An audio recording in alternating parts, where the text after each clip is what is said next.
Welcome sa kusina. Ayan. Magluluto po tayo ngayon ng hapunan. Yan. So, lutuin ko is giniling na may talong. Yan. Isa na pa tayo.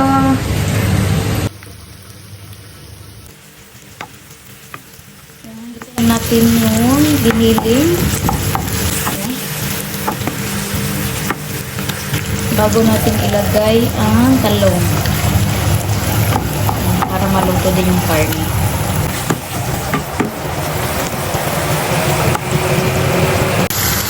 Ayan, so lagyan natin ng black pepper.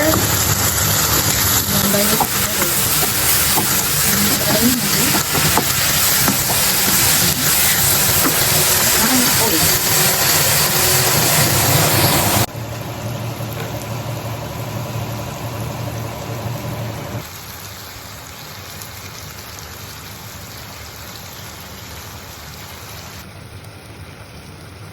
Chili.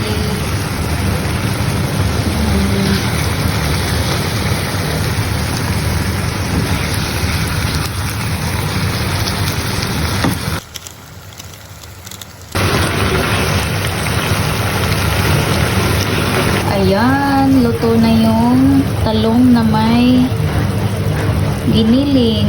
Ayan, kain na po tayo. Thank you for watching. Bye-bye.